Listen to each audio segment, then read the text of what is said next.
Our zoom in being on Uganda. Around 18 million people are eligible to vote in today's elections that are taking place in that country. The polls are taking place amid a very heavy security presence and an internet blackout.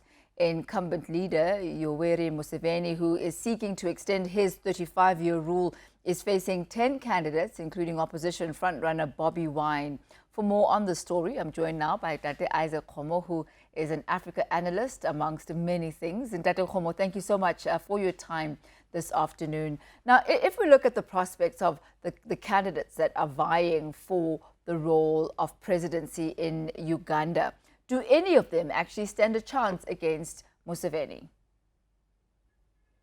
Well, that's a question which is weighted. It depends upon under what circumstances. I think under democratic circumstances, they do stand a chance. But under the real situation as it is on the ground, none of them stand any chance. The elections were long lost by the opposition and long won by the ruling candidate. We've seen young candidates coming up like Bobi Wine, and we've also seen the type of support that he has enjoyed amongst the youth and using social media as well as one of the campaigning platforms. Should this election not go the way of perhaps the removal of Museveni, what ought we to expect from the ground in Uganda? Will his victory, Museveni's victory, if he does win indeed, be accepted by the masses?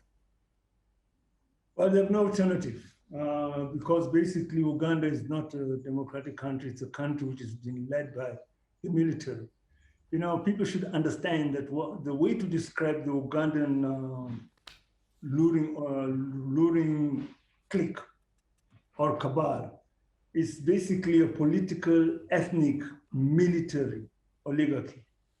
And the thing which actually rules Uganda much more than the cabinet, it is the security group, which is the police, the army, the intelligence. Now, those are the guys who are really ruling that country and running that country day to day.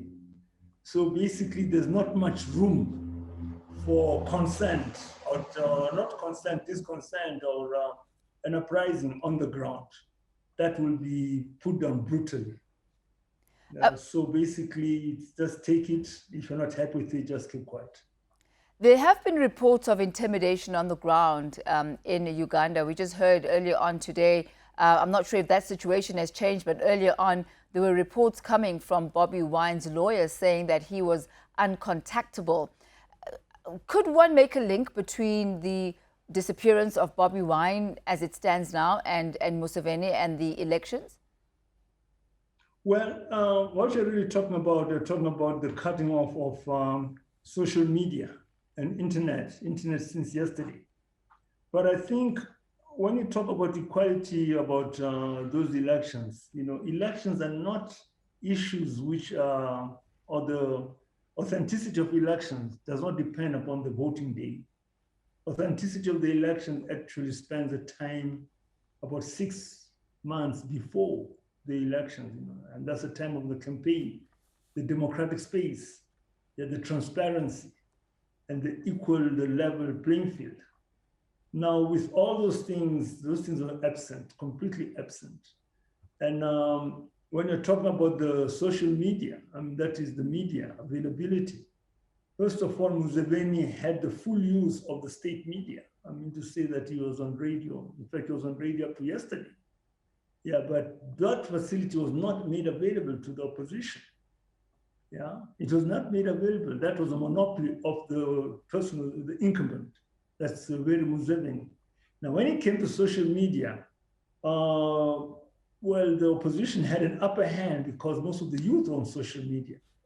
And what happened before even cutting off of the social media and the internet is this, that the state launched a trawl, which was actually going and castigating the opposition candidates, especially Bobi Wine. People complained. Facebook, it was also going through Facebook. Facebook looked at the thing and they looked at the servers, and they discovered that the server that was being used by this group, it actually came from the Ministry of Information.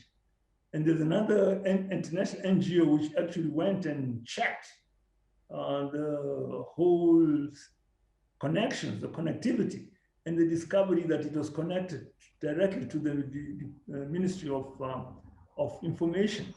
Now, what Facebook did some time ago is that they cut off that troll, and that angered Museveni. And when he came up, he says that the internet, social media providers were actually interfering with the government or with some of the candidates' internet media communications. And so they cut off all social media. And as of yesterday, they also cut off internet connection. So that is the situation, basically. The playing field has been unleveled, and the government is using state facilities to actually counter the opposition. What we've seen, Dr. Khomo, is a withdrawal from US observers. They are not going to be observing the Uganda elections. Also, the EU is not going to be participating in the observance of these elections. What then is the possible way forward, the repercussions for Uganda? Should Museveni once again continue to win? Will his win be deemed legitimate by the West? Well, that's the thing, you see. Well, the element of legitimacy, or to be legitimized by the West or by the outsiders, it's not a very big point. But I would still pick up that whole issue about the US not sending observers. Now, the culprits of this whole thing is the US. It should be understood that the Ugandan government, it has very close security arrangements or defense arrangement with the USA. And not only that, if you look at the behavior or the character of the Museveni government for the last 30 years or even 20 years, you find that they have been part and parcel of the American geostrategic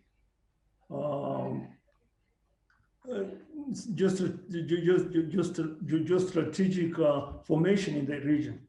But again, Museveni has been very, very, very undemocratic.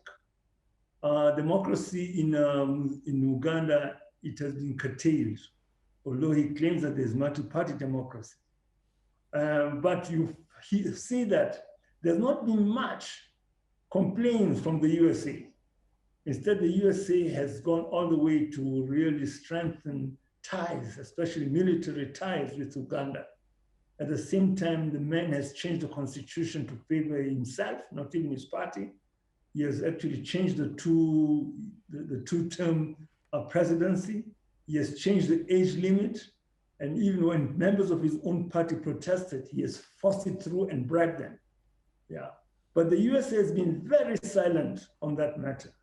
Yet you see that the USA in other countries in the region, which are not close to the USA, I'm talking about countries like the DRC and Burundi.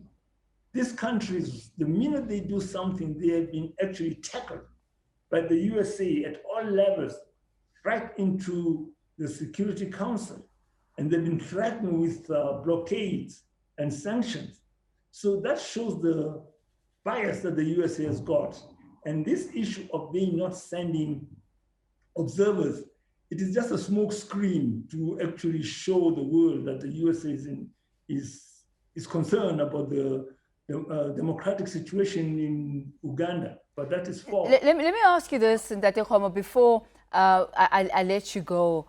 What is it going to take for leaders in the African continent to actually rule or win elections under free and fair conditions? I mean, we've seen Museveni having been in power for over 3 decades, not because it's necessarily the will of the people, but because he's developed an infrastructure that will support him in maintaining this presidency for life.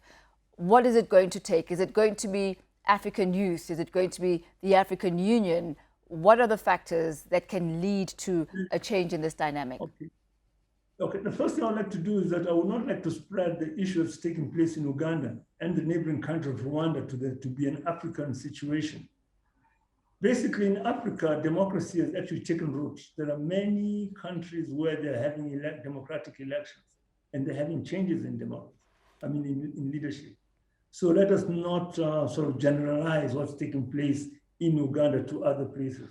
But then what we see that basically in the African continent, the new electorate basically is the youth. And the youth, basically, they're not tied up to these old long-term oligarchs who are actually sort of forcing themselves. But the AU, it is very weak in the sense that the AU has got a policy of non-interference. And they want to go through the peer review mechanism, which basically from the start, it's a non-starter. Because it's only got the carrot. It does not have a carrot. No, it does not have a stick. It is just appealing to the people. It lacks a carrot, it lacks a stick. But then time will change everything. The youth are coming up, but then the youth, again, they cannot take to the streets simply because they don't have the military force. But this is actually driving the African country into a state of anarchy. The state of anarchy is a real issue. The African youth have been marginalized. And not only marginalized, it's a redundant population which has got no future. But that situation is going to turn back to anarchy. And that thing is happening all over Africa. And the rulers who are really clued up with politics, they see that's a very big danger. But that's where we are going to. These long-term dictators, they're actually taking their countries downstairs. African youth, the youth are dying in the Mediterranean Sea due to failures of economies of their countries. And the failures not only due to the ruling people, the ruling elite, but it's also due to the neoliberal economic situation, which actually does not favor developing countries. But that's where the change is going to be. It's not going to be a change, but you're going to go down to anarchy. The future is very bleak for those countries where the dictators are ruling. Dr. Khomo, thank you once again for your insight. It's always really stimulating having a conversation with you regarding issues of the continent. That's Ndate Isaac Khomo with us there as we talk about the state in Uganda. We do know that the elections are taking place today. Thank you once again, Ndate Khomo.